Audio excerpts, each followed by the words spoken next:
ඉඟුරු සුදුලූණු chop කරගත් නැත්නම් මේ දෙකම කොටාගත් කියලා කියන්නේ එකටමයි.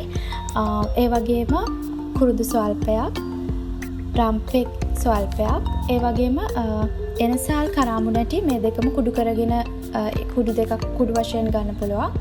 එහෙම නැත්නම් කුළුබඩු මිශ්‍රණය මික්ස් ස්පයිස් එකක් වුණත් ගන්න පුළුවන්. චිකන් කිලෝ එකක්. හාල් ගන්නවා නම් ඔයාලට කීරි සම්බා හෝ බාස්මති ගන්න පුළුවන්. එළඟි තෙල්, බටර් ස්වල්පයක්, යෝගට් එකක්, අබ තැවරුම මස්ටර්ඩ් ක්‍රීම් ටිකක් අවශ්‍ය වෙනවා. මුලින්ම මම චිකන් එක කපාගෙන මේ විදිහට භාජනයකට දාගන්නවා. දාලා ඉවර වෙලා මිරිස් කුඩු දාගන්නවා. මිරිස් කුඩු හැඳි 3ක් වගේ. මෙතනදී ඔයාලට කැමති විදිහට මිරිස් දාගන්න පුළුවන්. ඒ වගේම කහ හැන්දක්. කහ වලින් තමයි බුරියානි එකේ රසය පාට අපිට ගන්න පුළුවන්. ලුණු හැඳි එකමාරක් එකතු කරගන්නවා. ඒ වගේම ගම්මිරිස් හැඳි දෙකකුත් මම එකතු කරගන්නවා. මේ ටික ඔක්කොම දාගත්තට පස්සේ අපි චිකන් ටික මික්ස් කරගන්න ඕනේ.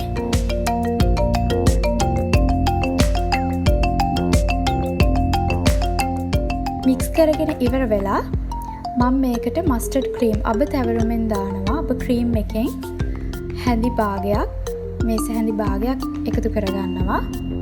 දැන් ආයෙත් චිකන් එක අපි මික්ස් කරගන්න ඕනේ.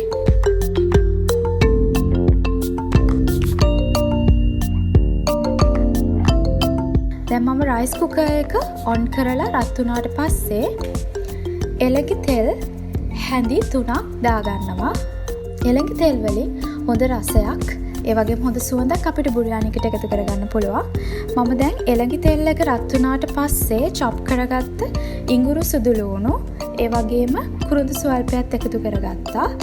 දැන් මේ ටික අපි එළඟි තෙල් වල ටිකක් බැදෙන්න තියන්න ඕන. ගොඩක් වෙලා තියන්න ඕන නැහැ.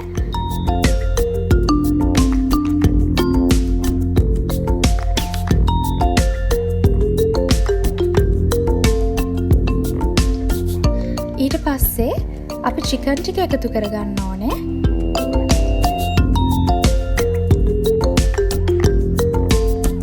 අපි මේ විදිහට චිකන් ටික හැඳි ගා ගන්නවා. ඊට පස්සේ මම නැවතත් මේකට මිරිස් හැඳි 3ක්, ඒ වගේම ඔයාලට මම කිව්වා එනසාල් කරාඹුණටි කොටාගත්ත ඒ කුඩු මිශ්‍රණය හරි මික්ස් ස්පයිස් එක හරි ඒකෙන් හැන්දක් හෝ හැඳි දෙකක් එකතු කරගන්න පුළුවන්.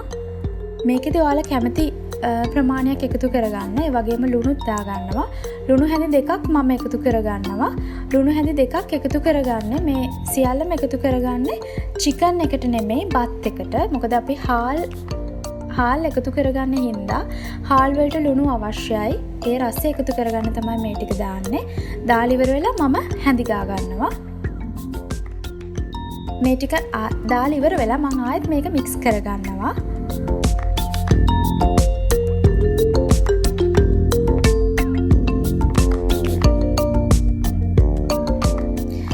මේ ටික මික්ස් කරගත්තට පස්සේ මම ඔයාලට ටික වතුර අඩු කෝප්ප භාගයක් එකතු කරගන්න කියලා කලින් චිකන් එක පැත්තකින් තියාගන්න. දැන් මේක මම වහලා තියලා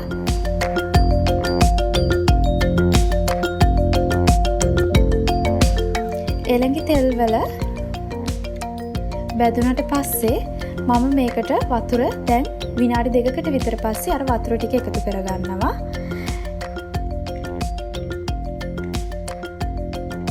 එකතු කරගෙන දැන් අපි චිකන් ටික තැම්බෙන්න තියනවා. චිකන් ටික තැම්බුණාට පස්සේ මේකට උපරිම විනාඩි 4ක් වගේයි 4ක් හෝ 5ක් තැම්බුණාට පස්සේ මම යෝගට් එක චිකන් ටිකට එකතු කරගන්නවා. විනාඩි 5කට විතර පස්සේ විනාඩි 4ක් හෝ 5ක් යා චිකන් ටික තැම්බෙන. දැන් අපි යෝගට් ටික දාගන්න ඕනේ. යෝගට් එකක් දාගන්න ඕනේ. දාලා මේකත් අපි ටික වෙලාවක් තියාගන්න ඕනේ. තිබ්බට පස්සේ ගොඩක් වෙලා ඕනේ නැහැ. අපිට අර යෝගට් ටික මික්ස් වෙන්න යෝගට් ටික කුක් වෙන්න තියන්නේ. දැන් හරියටම අපිට විනාඩි 10ක්වත් ගිහිල්ලා නැහැ. චිකන් ටික රෙඩි. ඊට පස්සේ අපිට කරන්න තියෙන්නේ මම හාල් ටික එකතු කරගන්නවා. හාල් ටික එකතු කරගද්දී ඔයාලට කැමති නම් හාල් ටික දාලා ඉවර වෙලා හාල් ටික හොදගෙන දාලා ඉවර වෙලා වතුර දාගන්න පුළුවන්.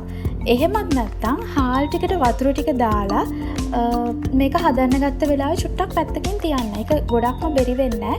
මම මෙතනදී හාල් එකට වතුර ටික දාලා දෙකම එකට දාන්නේ. මොකද අපිට වතුර ප්‍රමාණය අඩු වැඩි වෙන්න පුළුවන්. එතකොට හාල් එක බැරි වෙන්න හෝ හාල් එක ඇටකුණා වෙන්න පුළුවන්. ඒකින්ද තමයි මම කලින්ම වතුර ටික දාලා තියාගෙන තියෙන්නේ. දැන් මම හාලුයි වතුරයි දෙකම එකතු කරගන්නවා.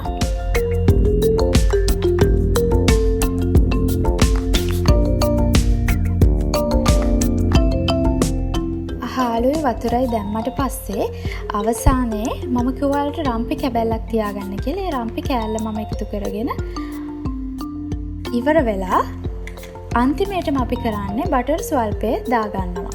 දැන් ඔයාලා බුරියානි එක හදලා ඉවරයි. බුරියානි එක හදලා ඉවර වෙලා අපිට තියෙන්නේ බත් එක ඉදෙනකම් බලන් ඉන්න විතරයි. ඔයාලට විනාඩි 5කින් හෝ විනාඩි 6කින් චිකන් බුරියානි එක රෙඩි වෙනවා. හරියට විනාඩි 15කින් රස බුරියානි එකක් ඔයාලට ගෙදරදීම හදාගන්න පුළුවන්. මේ තියෙන්නේ අපි හැදුව රස බුරියානි එක. හොඳ සුවඳක්, ඒ වගේම හොඳ රසයක් තියෙනවා. මේ වගේම රස කෑමක් අරගෙන තවත් වීඩියෝ එකකින් එන්නම්.